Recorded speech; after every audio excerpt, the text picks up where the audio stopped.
Mateo capítulo 5, desde el versículo 11 hasta el versículo 16. Dice así: Bienaventurados sois cuando por mi causa os vituperen y os persigan, y digan toda clase de mal contra vosotros mintiendo. Gozaos y alegraos, porque vuestro galardón es grande en los cielos, porque así persiguieron a los profetas que fueron antes de vosotros. Vosotros sois la sal de la tierra, pero si la sal se desvaneciere, ¿con qué será salada? No sirve más para nada, sino para ser echada fuera y hollada por los hombres. Vosotros sois la luz del mundo. Una ciudad asentada sobre un monte no se puede esconder. Ni se enciende una luz y se pone debajo de un almud, sino sobre el candelero, y alumbra a todos a los que están en casa. Así alumbre vuestra luz delante de los hombres, para que vean vuestras buenas obras y glorifiquen a vuestro Padre que está en los cielos. Es ahí. Alguna vez yo vi a algunos hermanos pasando el tiempo, ¿no?, dentro de la iglesia, y mientras que les veía, por más que pasaban muchos años y estaban en la iglesia, pero ellos tenían una queja: ¿por qué es que aunque estoy en la iglesia hace muchos años, yo me encuentro aburrido, mi vida no ha cambiado, no ha mejorado, yo me siento que estoy igual o peor? Lo interesante es que yo sí creo en el evangelio, así me dicen. Yo sí creo que Cristo Jesús me quitó mis pecados, que yo soy justo, y desde entonces yo he traído mi cuerpo a la iglesia domingo con domingo para sentarlo ahí en la silla y recibir la palabra, pero no sé por qué sucede que en mi vida, en vez de que las cosas mejoren, cambien, en vez de que yo me sienta realmente más feliz, me siento igual, decía. Entonces yo notaba que algunos hermanos se sentían como aburridos, muchas cosas en su vida ellos no podían cambiar, seguían igual. Por más que no es por obras, pero la obra del Espíritu Santo se debe manifestar, ¿no?, en la vida de alguna persona que puso su vida realmente en la mano de Dios. ¿Cómo la obra de Dios no se manifestaría en aquella persona que deja de hacer su obra, pero recibe la gracia de Dios, ¿no? Entonces, pero yo veía que en algunos hermanos esto no es así. Solamente en México pasa eso, ¿verdad? Solamente allá en Veracruz, de donde yo estoy.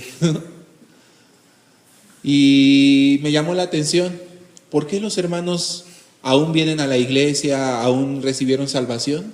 No pueden testificar de la obra de Dios en sus vidas, con alegría poder decir que Dios les libró de esto, les ayudó en aquello, sino como si Dios no estuviera en su vida, así viven. Entonces, ¿qué pasa? ¿Por qué se siente tan infeliz? ¿Por qué se siente tan aburrido? ¿Por qué no puede sentir realmente la felicidad de la vida de fe, de tener a Dios en su vida?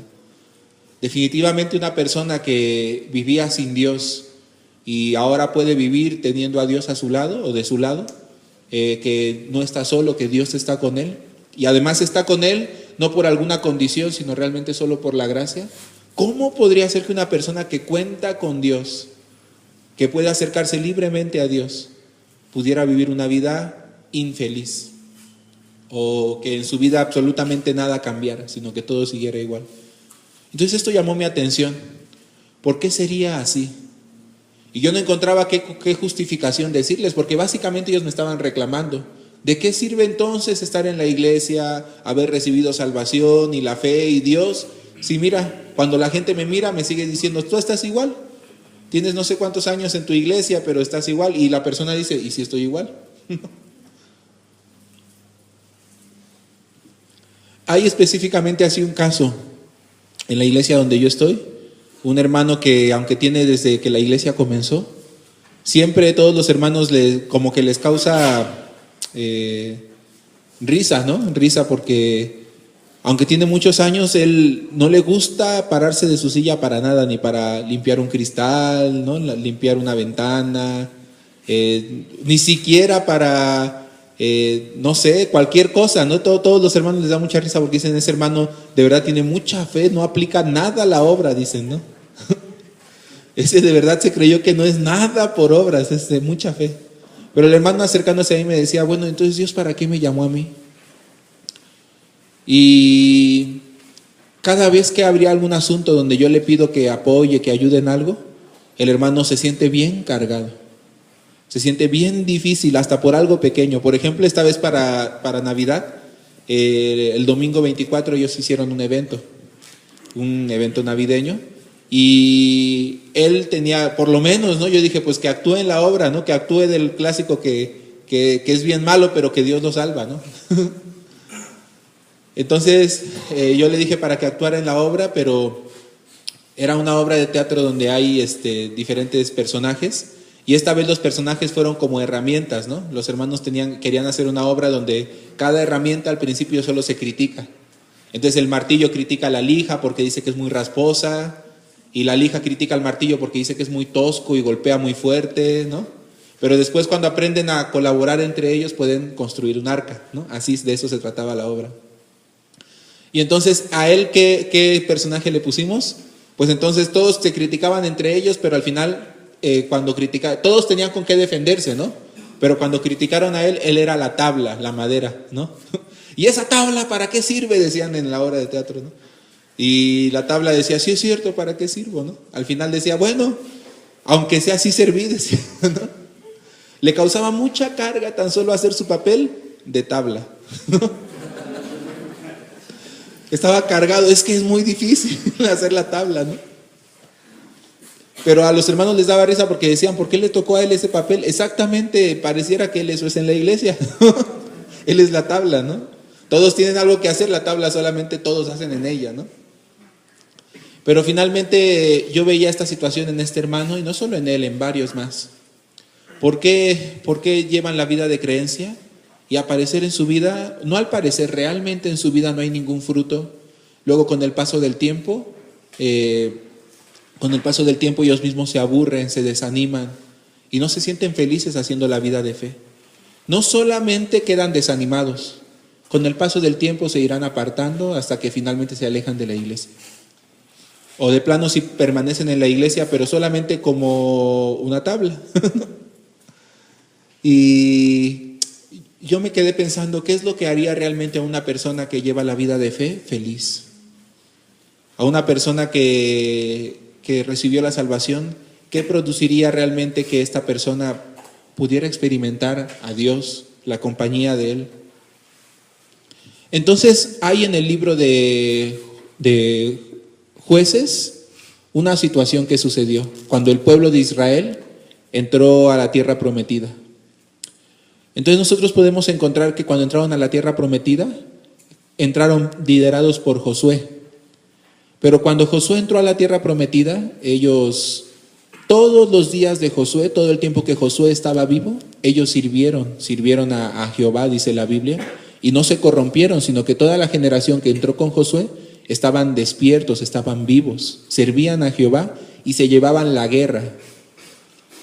Entonces yo me fui un poquito más para atrás, hacia cuando la primera vez que el pueblo de Israel llegó hasta el borde de la tierra prometida, y mandaron 12 espías, cuando todavía estaba Moisés. Entonces Josué era uno de los 12 espías, junto con otro que se llamaba Caleb. Y cuando entraron a la tierra prometida, ellos comenzaron a quejarse, porque enviaron los 12 espías a la tierra prometida para ver cómo era la tierra que Dios les había de dar. Y Dios les dijo que entraran y poseyeran aquella tierra, pero cuando entraron ellos se espantaron porque la tierra estaba llena de gigantes, ciudades fortificadas, amuralladas, ejércitos de naciones más grandes, más fuertes y más entrenados que ellos. Imagínense Israel, ¿qué experiencia tiene en batalla? Ellos tienen experiencia de hacer ladrillos, de ser esclavos, saben usar los pies para hacer ladrillos, ¿no? No tienen ninguna experiencia militar. Pero de repente Dios les dice para que entren a la tierra prometida que está llena de ejércitos de otras naciones más grandes, poderosos y entrenados que ellos. Y luego gigantes, los hijos de Anac, decían, ¿esos cómo les vamos? Parecíamos como langostas a su parecer. Y además, ciudades fortificadas, ¿cómo las vamos a conquistar? Entonces cuando regresaron de espiar la tierra, le dijeron al pueblo, no, ustedes no saben. La tierra es buena, sí. Dice que traían cargando un racimo de uvas entre 2 hombres. O sea que imagínense qué uva esa, ¿no? Se me antoja nada más de imaginarme a esa uva. Si así eran las uvas, imagínense cómo eran las sandías. Creo que esa sí en un tráiler la tenían que traer, ¿no? Entonces la tierra prometida estaba muy bien, dijeron, pero es una tierra dura que traga a sus moradores. Y además vimos allí a los gigantes, a los hijos de Anak, y éramos a su parecer como insectos.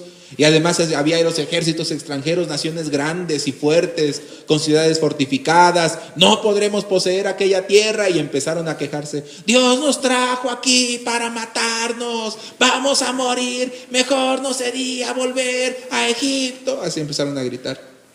Nuestros hijos serán por presa. Los van a comer. Así empezaron a gritar. Y finalmente Josué y Caleb, los únicos dos que andaban en otro espíritu, dice la Biblia. Entonces Josué y Caleb les dijeron, no teman porque si Dios está con nosotros, a ellos los comeremos como pan, ¿no? Entonces no tengan ningún miedo los gigantes, las ciudades fortificadas, los ejércitos extranjeros. De esto no depende la batalla, de la capacidad nuestra no depende, sino de si Dios se agrada de nosotros, de eso depende la batalla. Por eso ellos estaban bien tranquilos y confiados. En ningún sentido ellos estaban dominados por el miedo. Seguro que sí, claro que sí, tendrían nervios y miedo y toda la cosa, pero venciendo aquello, por confiar en Dios, podían tener paz. Entonces ahí descubrí cuál es la verdadera paz que un cristiano experimenta. No la paz de la situación, no la paz de que todo esté tranquilo. Y no la felicidad de que todo en la vida vaya bien, sino la felicidad de saber que en medio de todas las dificultades, Dios siempre me ayuda. Cuando no hay esta paz verdadera y esta felicidad verdadera, realmente el cristiano no puede ser feliz. Cuando el cristiano busca la felicidad por una buena situación, por una situación cómoda, o la paz porque está todo tranquilo, es equivalente de una persona que piensa que por comer todo lo que está muy rico, por eso va a estar más saludable. ¿Es así? ¿Lo más rico es lo más saludable? Una persona que come lo más rico, puras arepas, así, ¿no? Puras pizzas, hot dogs, hamburguesas, porque es lo más rico, ¿por eso va a estar más saludable? O las personas piensan que van a ser más felices y en su vida viven puras cosas alegres. Y las personas piensan que si viven puras cosas tranquilas y calmadas, eso es paz. Es la misma mentira. La paz no está en vivir cosas tranquilas, calmadas, cómodas. Ni tampoco la felicidad está en tenerlo todo fácil, sin sufrir ningún problema, ninguna adversidad, ninguna tribulación. Eso no es así. Y a veces como padres nosotros queremos enseñar hacia nuestros hijos, ¿no? Que no viva ninguna dificultad, que no le falte nada, que no sufra de nada para que sea feliz. Mentira. Es como darle de comer pura chatarra. ¿Me entienden? Entonces, Josué y Caleb tenían una paz que no provenía de la situación, sino de confiar en Dios en medio de cualquier situación, de creer en su promesa. O sea, porque es muy diferente creer que Dios es todopoderoso y que está allí, a confiar que realmente Él para mi vida no quiere el mal, sino el bien. Pero muchas veces por donde Él me lleva, parece como camino de valle de sombra de muerte, ¿no? Exageramos un poco porque realmente ninguno estamos en una situación como la de los israelitas. Pero pudiera ser con todo que alguno tal vez sí se encuentre en una situación muy oscura y difícil. Pero aún en medio de eso dice, aunque camine en valle de sombra de muerte, no temeré mal alguno porque tú estás conmigo. De eso depende la paz. De confiar que Dios está conmigo, de creer en su promesa, de confiarle mi vida. Que dice, yo sé los pensamientos que tengo acerca de ti, de bien y no de mal, para darte el fin que tú esperas. Pero nosotros creemos que Dios nos quiere atribular, ¿no? Nos quiere destruir para que aprendamos a ser humildes y que no nos rebelemos contra Él, ¿no? Entonces por esa desconfianza no caminamos con Él hacia donde Él nos dirige. ¿Qué pasa? Que cuando entró el pueblo de Israel a la tierra prometida se decepcionaron. Tal vez ellos imaginaron que en la tierra prometida. O sea, si es una tierra prometida que emana leche y miel, donde no comerán el pan con escasez, ¿no? ¿Qué imaginaron ellos, no? Hay un paraíso tranquilo, calmado, en una hamaca. ¿Saben qué es una hamaca? En una hamaca, ¿no? Con el sonido del mar, ¿no? Y un coco. Así imaginaron ellos. Pero cuando entran a su famosa tierra prometida, y ellos esperando esto, de repente encuentran que la tierra está llena de territorios para conquistar, guerra que hacer, ejércitos que vencer, gigantes que matar. ¿De dónde eso es una tierra prometida? Pensaron ellos. Y finalmente se rebelaron y Entonces Dios, ¿qué dijo? Toda esta generación morirá. A lo largo de 40 años en el desierto ellos vagaron hasta que el último de los que salió de Egipto murió, excepto los niños. Todos los niños durante 40 años crecieron en el desierto. Ellos vieron cómo en el desierto Dios les daba todas las cosas. Imaginen, entonces cuando tenían hambre, maná que caía del cielo. Cuando tenían sed, agua que sale de la roca. Cuando tienen frío, entonces la llama de fuego en la noche, porque en la noche en el desierto es muy frío. Algunos científicos se burlan de la historia bíblica porque dicen que es imposible que Israel haya podido sobrevivir en el desierto. Por las noches hace mucho frío y por el día muchísimo calor. Pero ellos no saben que Jehová estaba con ellos. Claro, ellos explícales que Jehová estaba con ellos. No van a creer. Y entonces por la noche se convierte en columna de fuego y por el día se convierte en una nube, ¿no? Que les cubre, les guarda, les ayuda, les guía también. Todos estos 40 años, aquella generación de pequeños creció viendo esto. Pero la generación de los grandes crecieron ¿en dónde? En Egipto. Ellos crecieron por sus obras. Toda la vida vivieron que según como ellos hicieran, por eso iban a vivir, por sus capacidades. Pero cuando ellos entraron al desierto se toparon con pared, porque en el desierto, aunque ellos cavaran muy hondo, no iban a sacar agua, y aunque ellos se fueran a cazar, no iban a cazar nada, y aunque ellos se prepararan mucho y trabajaran mucho, no podían hacer nada más que esperar a que Dios les proveyera, y esto les desesperaba. Entonces ellos tenían la costumbre de su obra, mientras que los pequeños, desde pequeños fueron creciendo en el desierto con costumbre de esperar en Dios. Ellos sí se dieron cuenta. Todos los peligros que aquí estamos enfrentando, todos estos peligros, de todos Dios nos libra. Entonces si tenemos sed le podemos clamar a Dios, si tenemos hambre podemos pedirle a Dios. Y Dios nunca nos ha abandonado, ¿no se han fijado? Hasta nuestras ropas crecen con nosotros, no se nos hincha el pie. ¿Qué significa? Ni siquiera nosotros caminamos. O sea, parece como que nosotros caminamos, pero ni el pie se nos inflama. Entonces ellos aprendieron esto, mientras que los otros solo siempre vivían con miedo. ¿Y qué vamos a hacer cuando pase esto? ¿Y qué vamos a hacer cuando pase lo otro? Ay, ya no se nos está acabando el agua, se nos está acabando la comida. Ay, no alcanza. Ay, así. Siempre con miedo. Los que dependen de su propia capacidad siempre viven con miedo y no quieren cruzar a la tierra prometida. Pero los que confían en Jehová, ignorando su propia capacidad, solamente esperan en Dios, tienen paz. Por eso el pueblo, aquella generación de pequeños que fue creciendo a lo largo de 40 años, realmente ellos experimentaron la tierra prometida desde el corazón. Porque la tierra prometida es aquel lugar donde el creyente puede confiar plenamente en Dios. ¿Qué importa si mana leche o miel? ¿Me explico? Está Dios con ellos. Entonces, ya que ellos aprendieron a creer y a confiar en Dios, cuando ellos quisieron entrar a la tierra prometida después de 40 años junto con Josué, entraron. Pero cuando entraron a la tierra prometida, sí, es tierra muy buena, buena en gran manera, decía Josué, pero está llena ¿de qué? Llena de guerra, tienen que conquistar. Entonces aquí es donde nosotros nos preguntamos, oye, ¿no les ibas a dar una tierra buena, bonita y barata? ¿No? ¿No les ibas a dar algo tranquilo para que ellos pudieran ya descansar de caminar por el desierto? Y es que la tierra prometida incluye esto también. O sea, la tierra prometida incluye también tener que conquistar. Eso significa la guerra. Que no les dejó una tierra donde simplemente llegaran a sentarse, a rascarse la panza, a ver televisión, ¿no?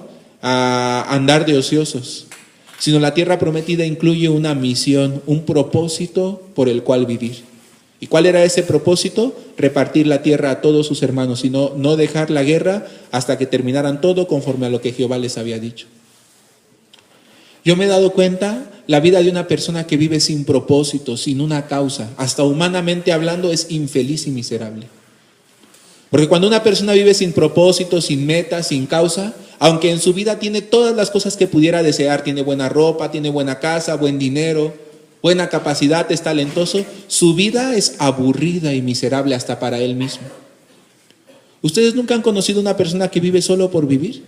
Vive solo para conseguir ropa, vive solo para conseguir vehículos, vive solo para conseguir una buena casa, vive solo para agrandar su baño, para poner en el baño un jacuzzi, Vive solo, o sea, solamente quiere estas cosas, alcanzar el mejor puesto, el mejor título en su trabajo.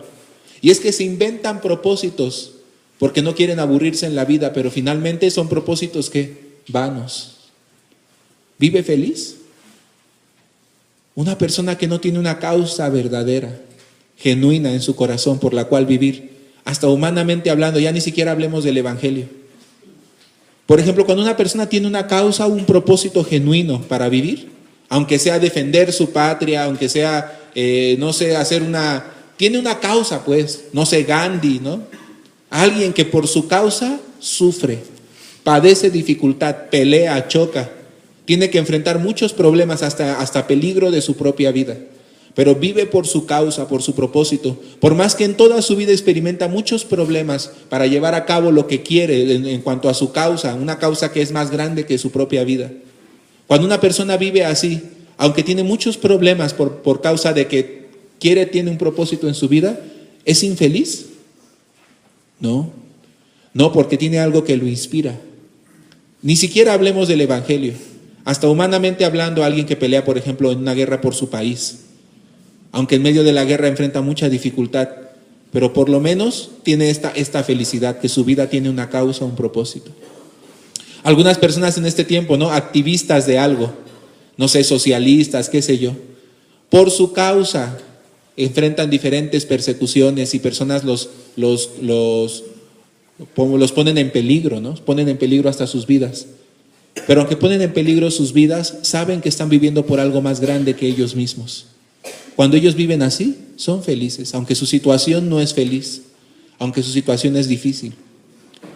Pero cuando una persona solo vive vagamente, yo en mi vida no pasé ninguna angustia, ninguna tribulación, en mi vida yo no quiero pasar ningún problema, no quiero que nadie me moleste, no quiero chocar con nadie, no quiero chocar con nada. En mi vida yo solamente quiero tener un baño grande, un coche cómodo, tener buena condición económica para que no sufra yo del dinero. Si viviría así, le aseguro que será bien miserable. Solamente vive por vivir como un animalito. El humano, dice la Biblia, que Dios puso eternidad en su corazón. O sea, Dios puso eternidad en el corazón del hombre sin que el hombre llegue a entender la obra que Dios ha hecho desde el principio hasta el final. O sea, es decir, sin que el hombre llegue a entender el evangelio. Pero el problema es que vamos ignorando el llamado de Dios, el propósito de Dios en nuestras vidas, con el pretexto de que es muy peligroso caminar con Dios, o tal vez a alguno se le haga muy aburrido porque todo lo que quiere en la vida es fiesta. ¿Qué sé yo, no? Porque realmente no conoce el corazón de Dios.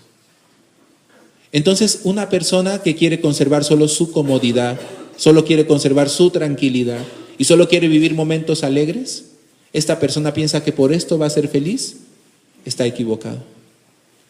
Por eso cuando Dios le dio la tierra prometida al pueblo de Israel, no le dio una tierra que ya estuviera todo hecho, sino le dio una tierra para conquistar. Para que en el corazón de ellos nunca dejaran de depender de Dios y de mirar a Dios. Cuando hacemos la vida de creencia, todos nosotros que hemos creído en el evangelio, no simplemente creímos en el evangelio y recibimos salvación. El recibir la salvación fue lo que nos conectó de nuevo a la comunión con Dios. Pero eso tiene un propósito. Imagínense, yo quiero conquistar a mi esposa, ¿no? Todavía no fuéramos esposos. Entonces yo quiero conquistar a mi esposa y le compro el mejor vestido, me esfuerzo a prepararle la mejor cena, le compro un collar precioso porque yo quiero que ella vaya conmigo al baile, ¿no? Y cuando yo llego con mi esposa, de repente mi esposa, no es mi esposa, sino mi pretendiente, ¿no? Entonces llego y le invito a una gran cena, ¿no? Y en la cena le regalo el vestido, le regalo el collar. Ella se siente tan feliz, gracias por mi vestido, gracias por mi collar. Entonces se siente tan emocionada que toma el vestido, toma el collar y me dice, muchas gracias, ahora ya tengo para ir con Pancho al baile. Entonces yo le regalo esto y sin duda yo no se lo quito, ¿verdad? Pero el propósito de que yo le diera ese vestido y ese collar es que saliera conmigo, ¿no? Pero ¿qué pasa? Que se va a ir con Pancho al baile. Así de absurdo es la persona que recibe salvación para andar en el mundo cómodamente. Además, esa persona piensa que por esto va a estar tranquilo y feliz, va a vivir una vida bien miserable. Pero una persona que entiende el propósito por el cual recibió salvación es muy diferente. Porque se da cuenta que aquella causa que el Señor entregó en nuestras manos es más grande que mi propia vida. Es más grande que mi ser. Es realmente una causa que vale la pena vivir y hasta morir por ella, ¿me entienden? Realmente nosotros ya no podemos morir, así que ahí vamos de gane, ¿no? Aunque hasta nos mataran, de todas maneras tenemos una herencia segura en los cielos. El apóstol Pablo decía, vivir es Cristo y morirme es ganancia. Porque si muriera, dice, estaría con Cristo, lo cual sería muchísimo mejor. Pero quedar en la carne, dice, me es más necesario por causa de vosotros, ¿no? Él entendió bien.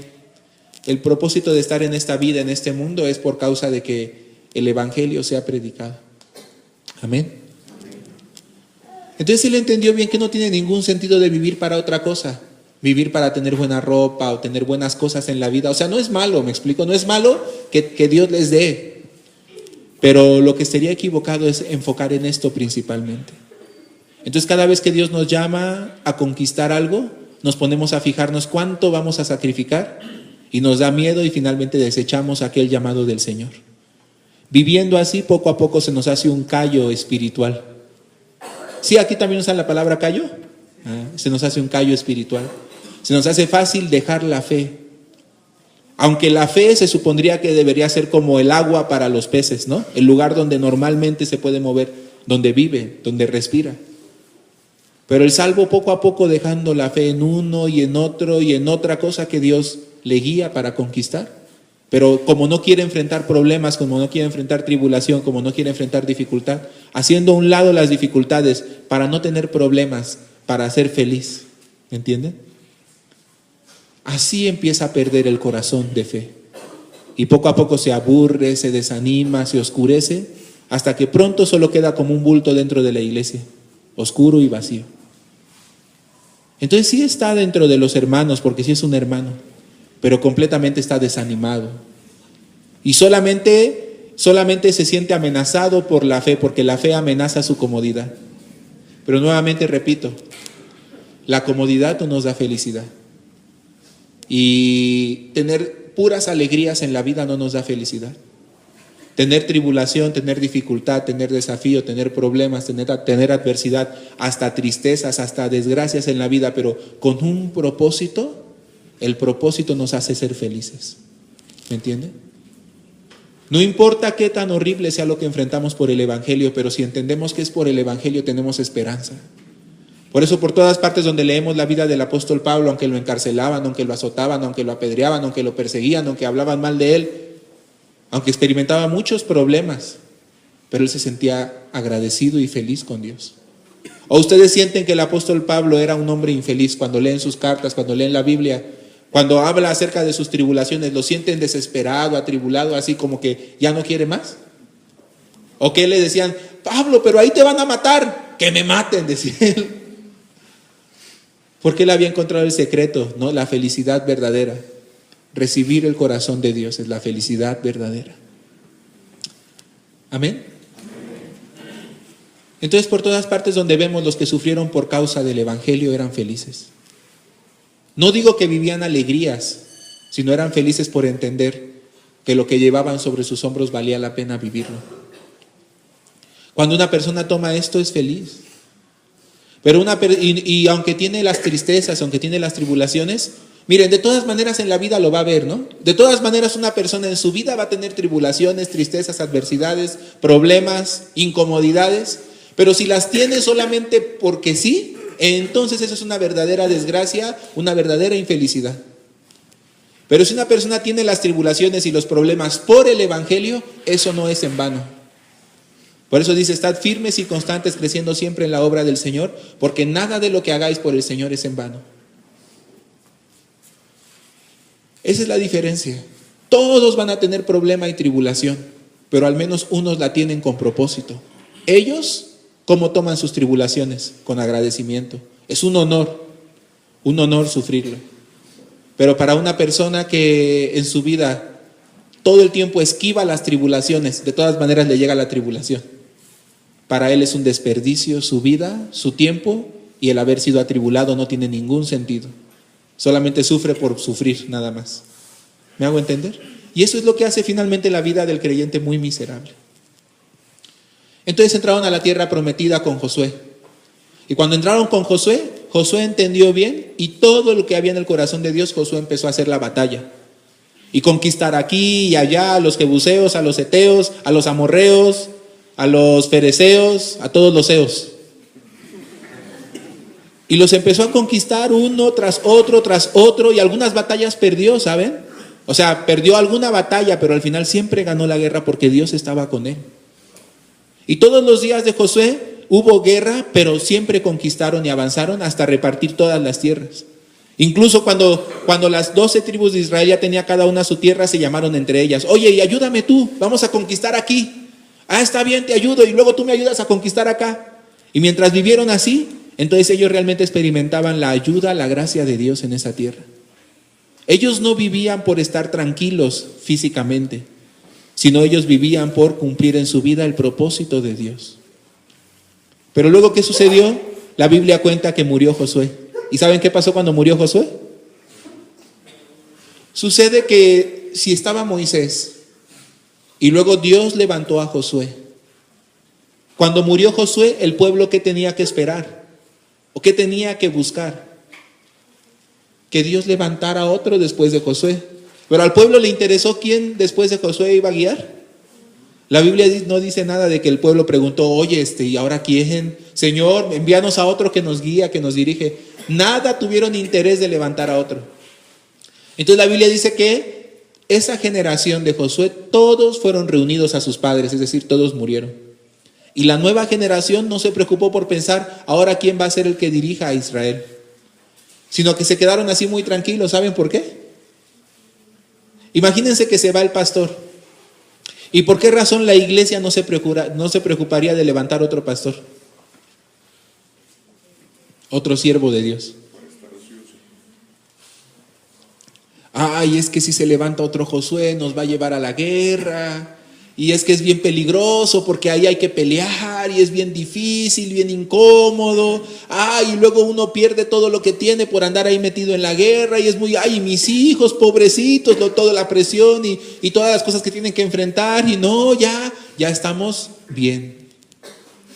Así se va a sentir: ya estoy bien. ¿Me entienden?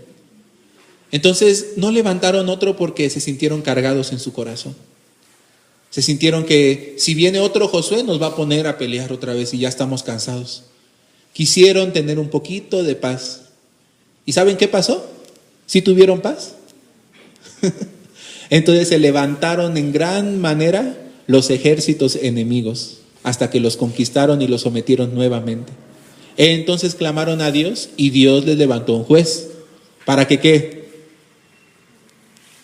Para que siguiera cumpliendo las palabras que Dios le dijo a Josué: no temas ni desmayes, porque yo estoy contigo. No temas a los dioses de los amorreos en cuya tierra habitáis. Sigue llevándote la guerra. O sea, sigue cumpliendo la voluntad, como igual que yo estuve con Josué, como estuve con Moisés, estaré contigo. Y así hasta este día Dios nos sigue diciendo a nosotros: levántate porque yo estoy contigo. Yo te ayudo. En nada te preocupes por tu situación, por tu condición. Avanza, yo te ayudo. Pero cuando muere Josué, o cuando tenemos la oportunidad de escapar de Josué, o de no tener Josué en nuestro corazón, para vivir como nosotros queramos, buscando la paz y la felicidad, en vez de paz y de felicidad, tenemos pura guerra en nuestro corazón. ¿Me hago entender? Por eso dice: en esos días no había rey en Israel y cada quien hacía lo que bien le parecía. Por eso no querían levantar un rey, un juez. No les gustaba la idea. Ya cuando se veían conquistados y sumergidos y subyugados, entonces sí, ya queremos un juez. ¿Qué pasa? Si naturalmente nuestra carne nunca quiere ser dirigida y nunca quiere llevarse la pelea. Nunca quiere llevarse hacia la incomodidad, hacia los problemas. Pero es igual que un niño chiquito, ¿no? Un niño pequeño. Si tú le das de comer verduras, ¿le gusta? Y si tú le das de comer cosas saludables, ¿le agradan a él? Entonces, si por el niño fuera, si dejas al niño a su libre deseo, el niño preferiría no levantar otro padre, porque el padre lo hace comer verduras, le hace vivir ordenado, le hace hacer cosas que no quiere hacer, ¿me explico? Pero el niño así es más feliz, porque si a un niño lo dejas a su libre consideración, que haga lo que bien le parece, ¿acaso ustedes creen que alguna vez preferirá otra cosa aparte de pizza, hot dog? Iba a decir tacos, pero sí saben los tacos, ¿no? ¿Sí los conocen? Sí. Entonces, tacos, pizza, hot dog, puras cosas chatarra, ¿o no? Chocolates, lunetas, cacahuates, solamente esto va a querer comer. ¿Cómo le llaman aquí a las papas fritas? Sí, papas fritas, solo eso quiere comer. Es que a veces hablo y me dicen, ¿qué es eso? Yo, pues eso, ¿no? Solo eso, y a veces nosotros tenemos una mentalidad como de niño pequeño. Entonces en la vida solo queremos vivir lo que a nosotros nos gusta vivir. Solo queremos comer lo que nosotros queremos comer. Y si nos dan otra cosa, hacemos berrinche con Dios. No me gusta, no me gusta, no me lo como. Pero es que te hacen, no quiero. Pero no. Entonces el niño piensa que si solo come puras cosas que a él le gustan, va a ser feliz, ¿no? Es absurdo. Y también nosotros pensamos que viviendo puras cosas lindas, con esto vamos a ser feliz. Y estando todo tranquilo, con esto vamos a tener paz. La paz verdadera, por estar todo tranquilo, no es esa. ¿Cuál era la paz de Josué y todos los que con él estaban? Que en medio de todo Dios está con nosotros. ¿Por qué Dios les quiso dar una tierra llena de gigantes y de tierras de conquistar? Porque cada vez que ellos peleaban, confiar en ellos mismos no podían. Cada vez que ellos tenían que pelear, ¿a quién tenían que encomendar la batalla? Entonces siempre tenían que vivir, en México tenemos un dicho, con el Jesús en la boca. Porque por tanto peligro siempre está, ay Jesús, sálvame, ayúdame. Ahora ustedes realizando el campamento mundial, ¿cómo se sienten? Con el Jesús en la boca, ¿no? Y el pastor los empuja, ándele, vaya, pelee, ándale, ofrende, ándele, predique, ándele, vaya para allá, consígalo usted, Dios está con usted. Y uno va, ay, ¿qué me da? ¿Sí o no? Y mientras uno va así, ¿qué hace? Ya que yo no sé, ni puedo, ni tengo con qué, clamo a Dios. Y entonces aprendo que Dios me ayuda. Luego me sorprendo, Dios me ayudó, Dios lo hizo. Algunos todavía no sienten cómo Dios los ayudó, pero cuando acabe el campamento van a sentir, ¡ay, Dios, nos salvaste! ¿No? Entonces va a sentirse agradecido. Y luego, ¿qué hacemos? Olvidamos aquello y ya no lo queremos vivir más. Porque la carne no quiere, pero el espíritu sí. Porque al espíritu le gusta estar cerca con Dios. Entonces, aquella tierra de Israel, aquellos israelitas se dieron cuenta, maduraron.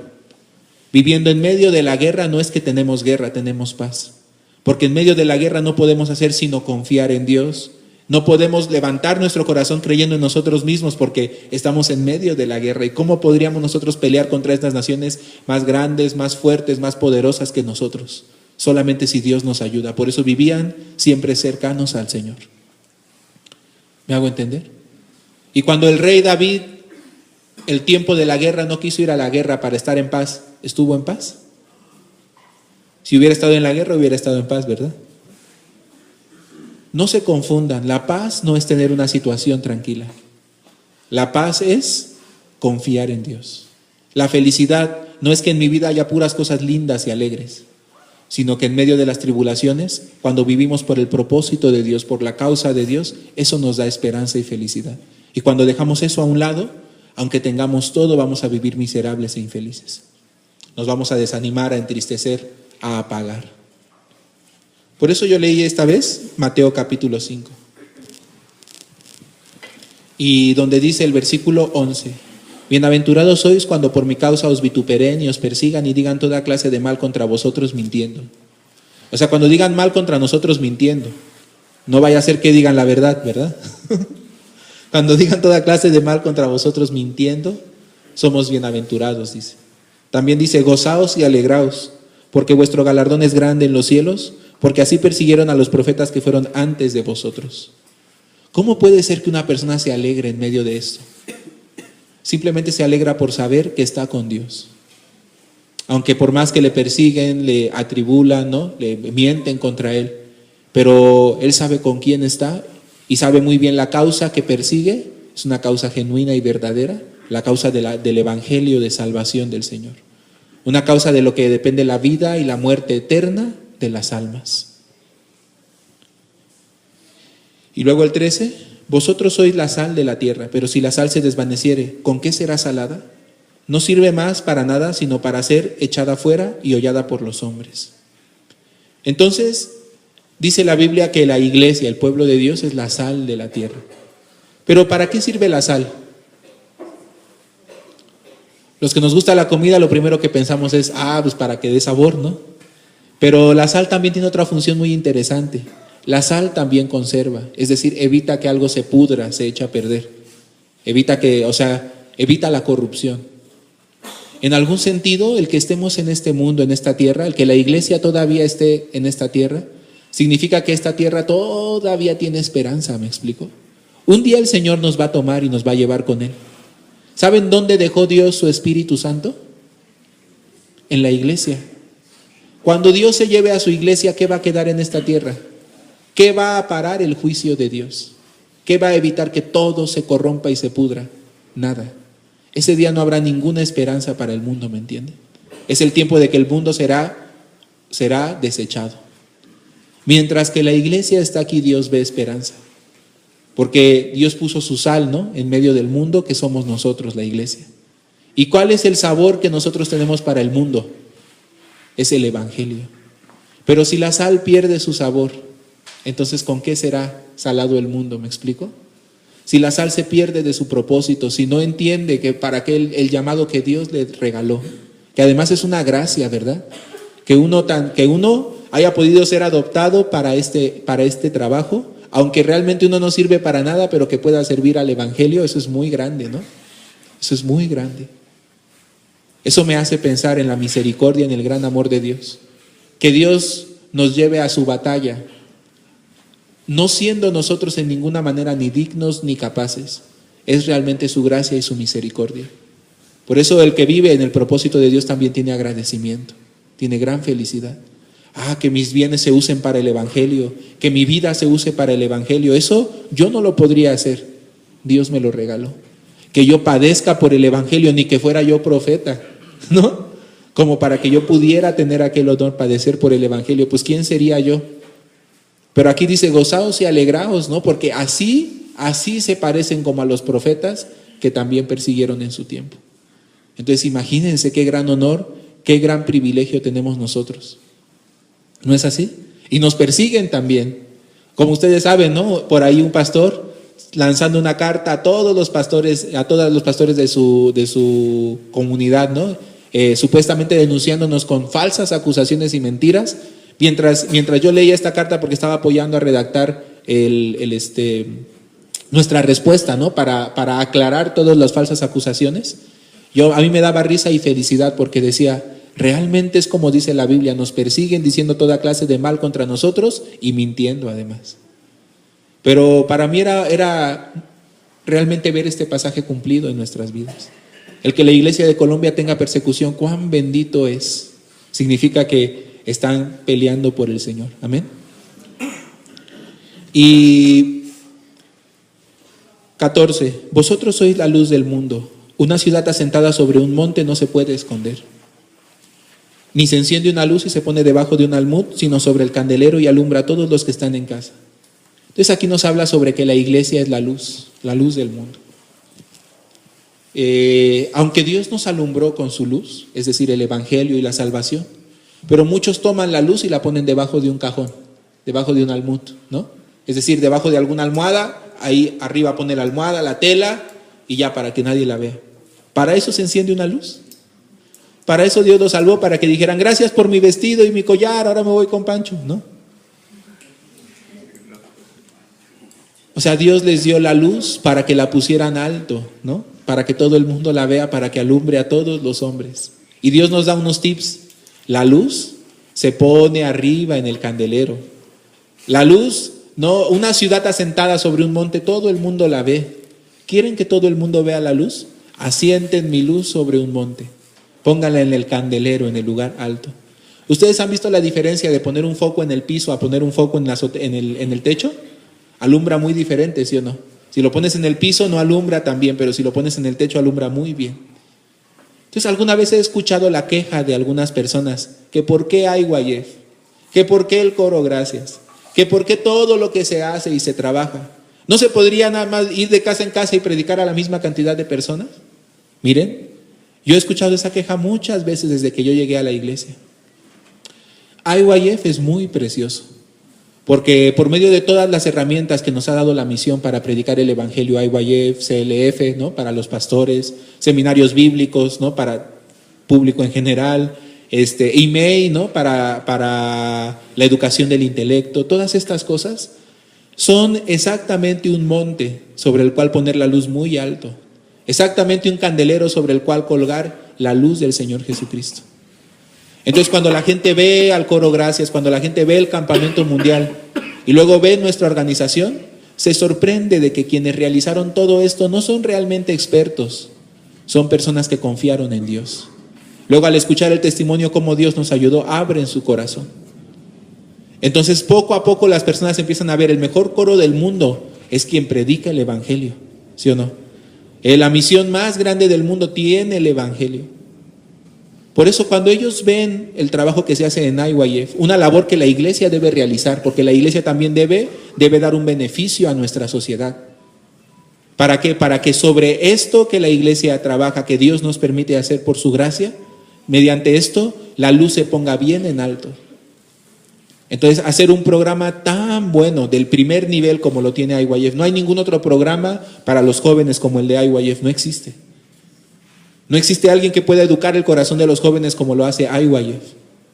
Porque IYF tiene el evangelio, ¿no? Cuando quieren descubrir a qué es eso que ellos les da tanta fuerza, que los levanta tan alto, no es de ninguna manera la propia capacidad, sino la gracia de Dios. Y predicamos el evangelio, ¿no es así?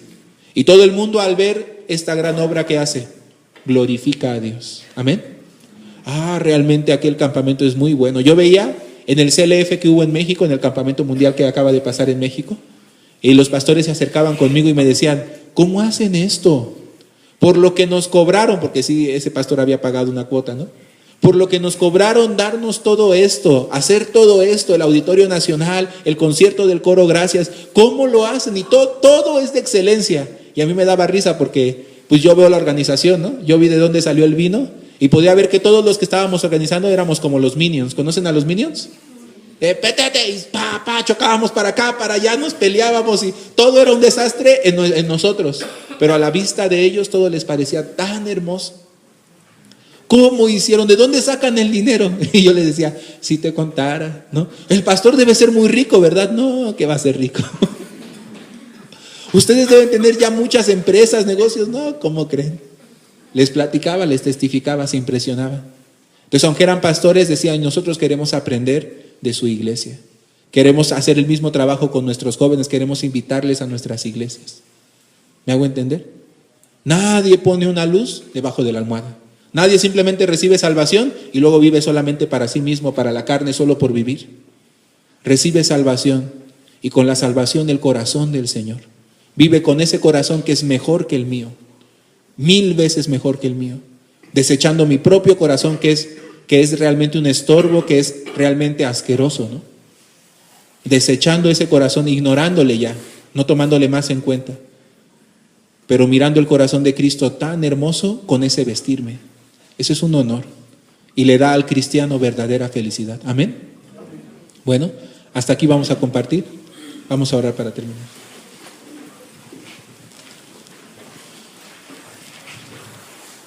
Padre Dios, como está escrito, así alumbre nuestra luz delante de los hombres para que vean nuestras buenas obras y te glorifiquen a ti.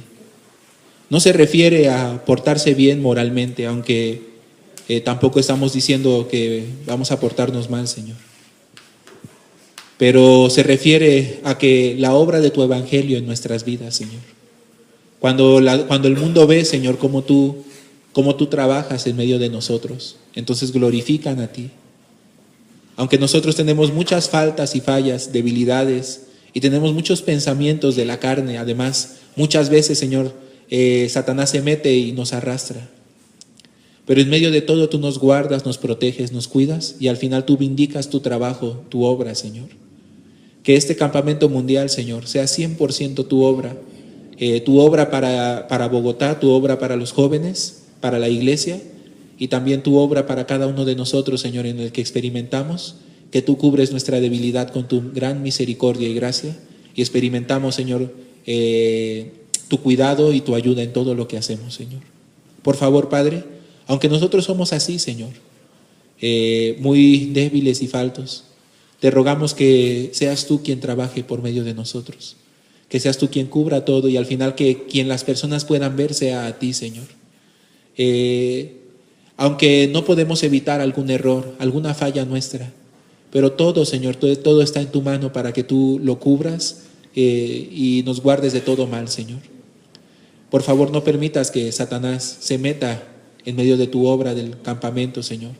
No permitas que confiemos en nuestra obra, no permitas que confiemos en nuestra capacidad, en nuestro ser, ni para tener miedo por ver nuestra falta, ni tampoco para sentirnos confiados como si nosotros pudiéramos, sino para sentirnos confiados por tu gracia, por tu promesa. Como Josué dijo al pueblo, si Dios se agradare de nosotros, entonces los comeremos como pan. Entonces también tú te agradas de este campamento, Señor. Todas las cosas tú nos darás la victoria, Padre. Y aunque nosotros no sabemos muy bien ni tampoco hacemos muy bien, pero tú nos guiarás, Señor, con tu sabiduría, con tu prudencia, con tu espíritu, Señor. De manera que serás tú quien haga todo esto, Señor. Por eso que podamos descansar confiados en ti y que podamos recibir en nosotros no un trabajo como una obligación, sino tu corazón, tu propósito, Señor. Para hacer todo esto, Señor, mediante tu corazón y no mediante el nuestro. Te pedimos que en este día tú ayudes en todas las cosas pendientes, porque ya falta poco para el campamento, Señor. Y que en medio de todo, Señor, nosotros podamos recibir tu sabiduría y tu ayuda, Señor. Padre, por favor, algunos hermanos, Señor, y también entre los ministros y los que están preparando este campamento y apoyando, que en todo, Señor, sea tu gracia lo que les des, lo que nos des para servirte. Y que al final en nuestro corazón lo único que quede es agradecimiento por tu gran misericordia. Y también todos los que están dejando algo a un lado para servir en este campamento, Señor, definitivamente, Padre, tú te encargas de todo eso. Sin lugar a duda, tú sostendrás todas las cosas, Señor. Que no haya en ningún corazón el temor, el miedo, ni el guardarse a sí mismo, sino que atendiendo a tu evangelio, confiemos en cómo tú nos guardas, Señor, y nos sostienes. Te damos gracias. Oramos en el nombre de tu Hijo Jesucristo. Amén.